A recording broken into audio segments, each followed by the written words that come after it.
Alrighty, everyone, welcome back to DSP versus the Internet, episode 38 for November 12th, 2023. Remember, the best way to support this channel and this show is to become a member, and then you will be able to nominate clips for next week. In the meantime, let's continue on, and let's see what's next. Hi, and happy Thanksgiving! Would you like to learn about a delicious Canadian holiday and improve your English vocabulary? Welcome to Jen's Jugyo. My name is Jen, and today you're going to learn about Canadian if anyone, I definitely need to learn about English. You know what I'm saying? Like, I have a lot of problems with the language. So I don't know anything about Canadian Thanksgiving at all. All I know is about American Thanksgiving. What's funny is it looks like the food that they're eating is exactly the same stuff that we eat here. So let's see what the difference is. The first Canadian Thanksgiving was actually in 1578 in Nunavut, when the British explorer Martin Frobisher sailed across the ocean from England to Canada and had a big feast to celebrate his and his crew's safe journey across the ocean. So it's like American Thanksgiving, where the Pilgrims also had a big feast to celebrate the harvest with the natives who live there, supposedly. During this feast, they ate lots of delicious food and expressed their gratitude for their health and safety during the journey. It literally sounds exactly the same as American Thanksgiving, only in a different spot. Does it not? It sounds identical. From then, the date that we celebrate Thanksgiving in Canada has changed a couple times over the years. However, since 1957, the date that we celebrate Thanksgiving has remained the same. Why did they change it? Canadian Why did they change the Thanksgiving date? is observed on the second Monday in October. So there you go. Very different. It's about a month to a month and a half earlier than in the United States. For us, it's always the last Thursday of November.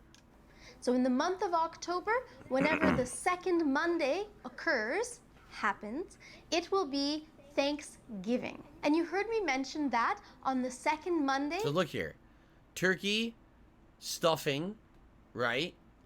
Cranberry sauce with something in it. It's pretty much the stuff we eat here. In October, Thanksgiving is observed. Observed is another way in English to say celebrated, to acknowledge a significant event. In the United States of America, they also celebrate a holiday called Thanksgiving. And they also celebrate it in a similar way that we do in Canada. When did we start ours? However, the date of American Thanksgiving is different from Canadian Thanksgiving. American Thanksgiving is celebrated the last on Thursday in fourth November. Thursday in November. One of the main reasons why the date for Thanksgiving is different in these two countries is because it is connected to the date of harvest. Harvest refers to the time of year when you're able to pick a certain crop and eat it. Crops mean... So she's basically saying that the harvest times are different in Canada and America, and that's why the dates are different. Okay. What the hell is a statutory holiday? I have no idea what that means.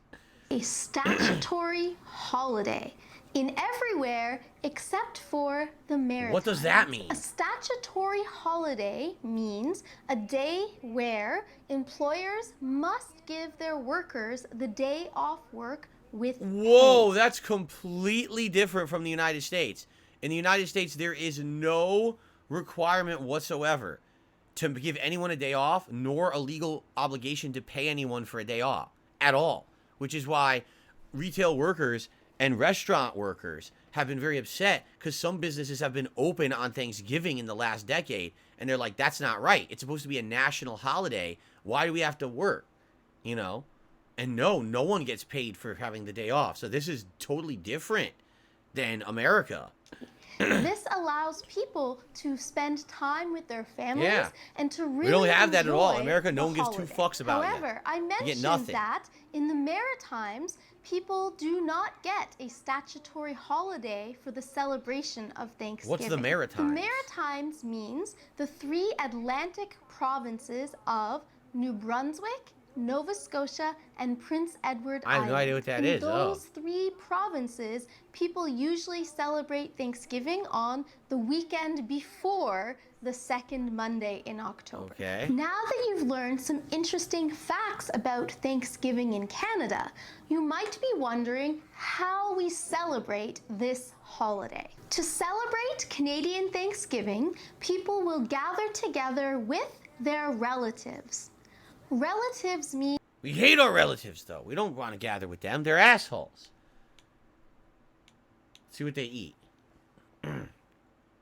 forward to eating Thanksgiving dinner with my family every year. The main Okay, here we thing go. that we eat for Thanksgiving dinner is a So that's turkey. We standard. have a big Same thing. turkey dinner. We usually serve the turkey with gravy and a variety of dishes that have been made from the seasonal vegetables that are harvested during this time. Seasonal is an adjective which is used to describe the season or the time of year that certain things are able to be done or that certain things happen. So, we often create dishes using seasonal fruits and vegetables and eat them with our turkey one of those bowls dinner. had live with maggots our in it. That looks Thanksgiving great. dinner, Slurp we those right also up. have a traditional food called stuffing. So it's all the Stuffing- same. Is there anything different? Stuffing, dessert. Let's see what the desserts are. It sounds exactly the same as American Thanksgiving. For dessert, we usually eat pie. It's the same. Specifically, there are 3 types of pies which are very popular Okay. for Thanksgiving Pumpkin. in Canada. It's all the The same. most popular is pumpkin pie. It's the same. We also eat apple pie. It's the same. Or pecan pie. Why don't they as just say well. it's the same? Usually, sometime during It's the same holiday. Thanksgiving dinner or dessert, everyone sitting at the table will go around and say something or some things that they are thankful for.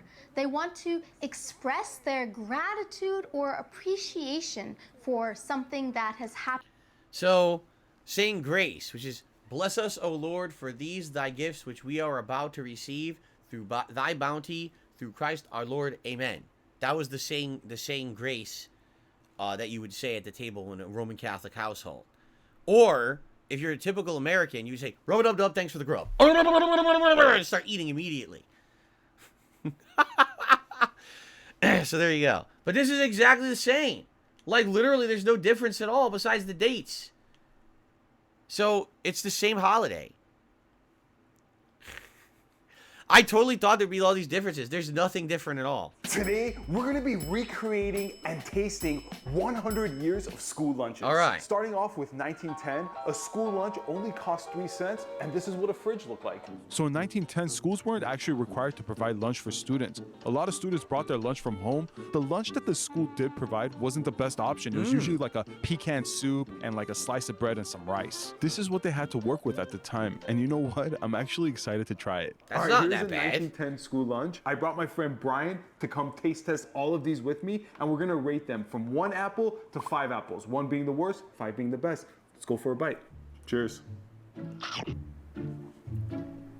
Tastes like I just ate a chalkboard. It's very salty. It seems kind of boring. I mean, what if we did it with the rice? Let me try it with the rice. Maybe with the rice makes it better. There we go. When they say it was pecan soup, it looks like split Kind of a little pea bit better, soup. like the rice balance. Does rice, it? the rice saltiness. definitely balances it out. I give this a 2 apples out of 5. How about you? I'd say an apple and a half. All right, let's move on to 1920, where school lunch only cost 7 cents, and this is what fridges look like. We're now in the roaring 20s. 10 years later, school lunches maybe got a little bit better because of what health experts told parents and schools. So they started providing students with vegetables. Oh. As you can see, I'm making frozen vegetables, and this is what they used at the time to make the process quicker and easier. Surprisingly, they offered students grilled cheese. They thought cheese might have some protein and calcium in it. And speaking of calcium, they introduced milk for the very first time. Nothing and bad it's with in that. school lunches That's good till for a this day. kid. So 1920 school lunch was a grilled cheese sandwich with a side of vegetables, a piece of bread, and some milk. That's good. That's a good lunch. We've officially made it to the 1920s, where they're having grilled cheese, vegetable, and bread. I think the 2 bread is like a little redundant, but Yeah. cheers. I'm excited for this. Yeah. You know, Fine. they had it good in the 1920s. If this was my lunch, I would have been like, Please, let me get second. If I was a kid and I got this to school lunch, 5 apples. I agree. I mean, this is. Every kid you loves can't go grilled wrong cheese, and with that looks like good grilled cheese. sandwich. They cooked it Just well. go ahead and give the vegetable a try. Let's try it. Bland, boring. No It's the same seasoning. as it did in 1920, I'm sure. Let's head into the next decade. Let's do it. 10 years later, we're in the 1930s, where a school lunch costs about 10 cents and a refrigerator looks like this. This is the Great Depression era where most schools could not afford providing hot Oh, lunches true, for Great their Depression, students. so they had to be, they like, went with super something cheap. cheap and easy, like a vegetable soup. This was something that they could make in big batches and was very inexpensive to make. They also provided peanut butter sandwiches. I know it's kind of weird. I was expecting peanut butter and jelly, but they were just doing Just peanut peanut butter butter. sandwiches. So in the 1930s, they served up a hot vegetable soup with a peanut butter sandwich, an apple, and milk. 1930, keep in mind, this was the Great Depression era. You remember what I said? So they had to keep things a little simple. I don't know about this whole peanut butter and soup combo. Seems a little weird to me. Would you but dip let's that just give in it the a shot. soup? Let's start with Would the you soup. dip the peanut butter in the soup? I don't know. Veggie soup goes with peanut butter. This is gonna be kind of. You might need to though to make it more edible. Not bad. Yeah. I mean, it's a simple soup. They had to just make a whole batch of it and just hand them out to kids left to right. So it's not bad. Let's combo this with the. It's just peanut butter sandwich. It's not peanut butter jelly. All right, let's take a shot. Let's go. Dry, very dry. Very dry. See, it's hard to chew All right, because there's we're nothing. in the 1930s, moist Great in there. Depression, things are tough. I'm not mad. I'm gonna rate this a 3 out of 5. Yeah, 3 out of 5. I can agree with that. Cool. On to the next. We've made it to 1940, where a school lunch costs about 22 cents. and a Whoa, what refrigerator inflation? looks like this. It went In from the 10 cents to 1940s, 22 every cents. U.S. state had federally sponsored lunch programs. Ah. And they made this one dish called cream chipped beef. And all it is you heat up some butter, flour, milk, and you chop up this dried beef. I've never even seen What? this item in my life before. You Ew. chop that up and you pour that into the milk mixture and then just pour that over toast. So in the 1940s, they What? provided cream chipped beef, Ugh. rice pudding, vegetables, and some milk. We are in 1940. Oh, and yo. cream chipped beef. is Ew, it's like duty. It's like bird duty. And you know, it's all cream. That's terrible for you. It's like cream, all fat. Yo, that's not good at all. It smells bad. It looks bad. I don't know what they were thinking at the time. Ugh. But this was actually the era where all schools had like lunch programs. Let's go in with the first bite. Cheers, man. Oh, Cheers. no. Whoa, that beef is salty. Wow. Huh. Brian can't handle it. You all right? It's not pleasant at all. If I was in the 1940s, I wouldn't be looking forward for the cream chip, but definitely that rice pudding. Rice pudding? Oh, yeah. I would be definitely looking forward to that, and probably not touching the cream chip Yeah, that's beef. gross. I have to give this a 1 apple rating. One I apple. agree. Don't make this at home. Don't make this at home. Let's hope the next decade is better. We're now in the 1950s. The population has grown so much because of the baby boomer era. Right. That's where the term boomers came from. And an average meal costs about 35 cents. And this is what we're So now every refrigerating. decade, the And cost thanks is to like the doubling, population increase, right? meatloaf was introduced in school in order Meatloaf? to feed That's all not the bad kids. for It was a easy to school make in lunch, big a batches. meatloaf? It was filling and nutritious. It was also really simple to make, Yeah. and it didn't take any special equipment. Also, as a side dish, they served tomato wedges. It's kind of weird, but maybe they thought it was healthy. So in the 1950s, school lunches was meatloaf, tomato wedges, jello, and milk. Milk has been a star in a lot of these decades. But let's go ahead and dig into the meatloaf and see how it is. As long as the meatloaf is good, you know, it could be pretty good.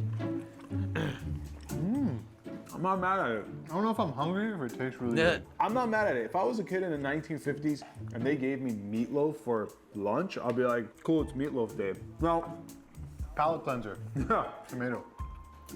I guess this is a palate cleanser. You know, the combination of tomato and meatloaf really works together. Food's starting to taste a little bit better. I actually like it. I'm gonna keep eating this. I give this 5 apples.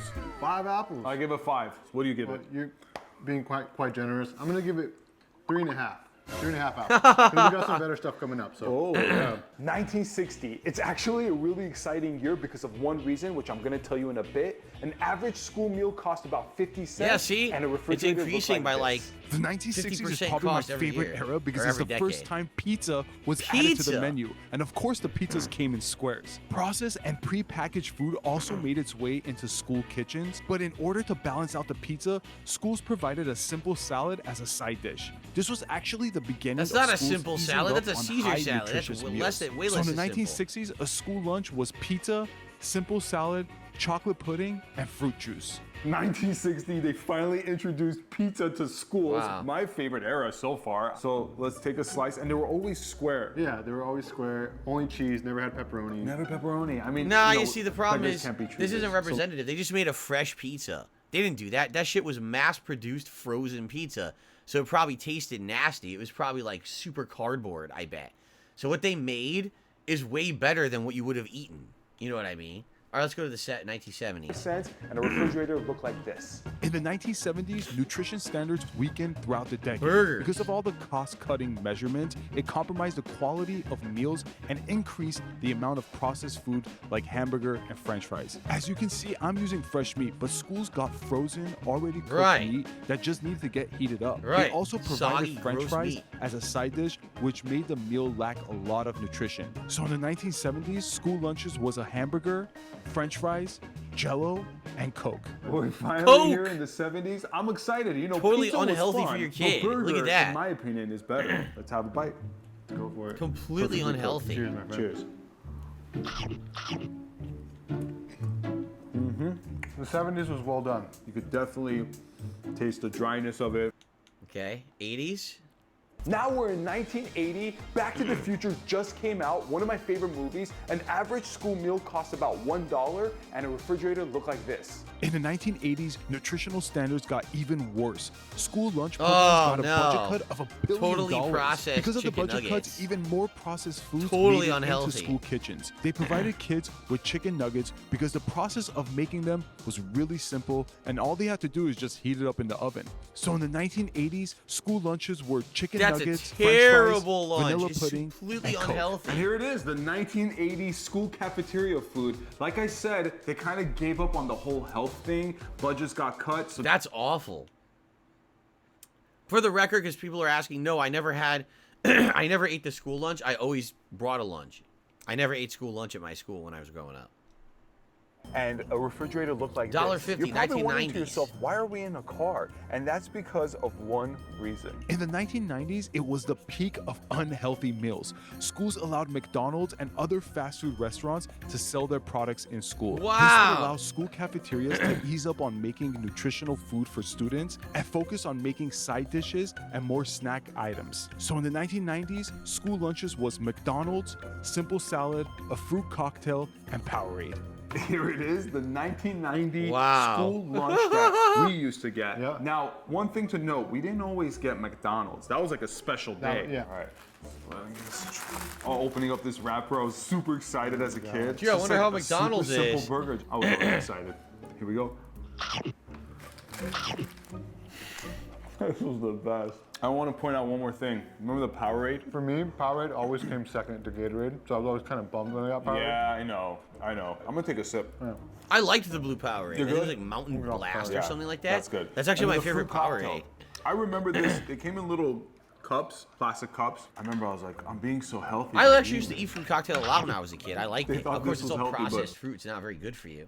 2000s, now we're in the millennium, so what happened in the 2000s? As a little kid, 5 apples times a million. Like, I would have been so stoked to get this. All right. Yeah. Let's hop over to the next decade. Let's go. 2000. Welcome to the millennium. An average school meal cost about $2, and this is what a refrigerator looked like. In the 2000s, the government and schools started noticing a concerning rise of obesity. And because of that, many schools started providing healthier food options like grilled chicken. The chicken was simply seasoned with salt and pepper.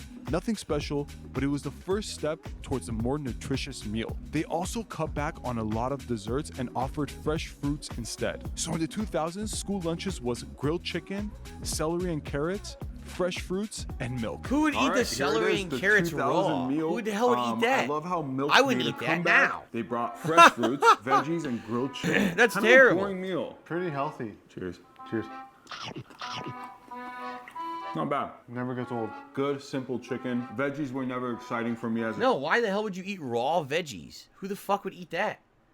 All right, now to 2010s. What was the last decade? 2010s. This is the rise of social media, the platform that you're watching me through, and an average school meal costs about $2.50, and this is what a refrigerator looks like. In 2010, lunch programs got an overhaul. The Baloney. reduction of processed foods began, and more schools focused heavily on providing whole, fresh foods like turkey or bologna wraps. The wraps were nothing special, just some tortilla, meat, and cheese. So in 2010, school lunches was a simple wrap, salad, yogurt, and water. And here it is, the 2010 school lunch. They got really healthy with this one. The baloney.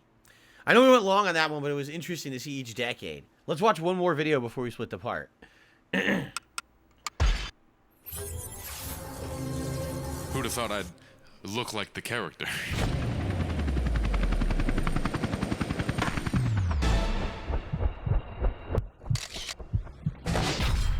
Hey, that's Tony Hawk over there. Tony Hawk's Underground, arguably the best skateboarding game ever. You can obviously make an argument for the Skate series, but hey, let's just talk Tony. You can get off your board and run around. You can interact with real-life pro skaters, drive different vehicles around for some reason, create your own character, all while playing an in-depth story mode. The story's basically about you and your hometown buddy Eric Sparrow, Oh, it's got an going actual from skater story. boys in New Jersey to becoming breakout pros along the likes of the Hawkman himself. The story's packed with unique challenges, emotion, and most importantly, the special trick sound.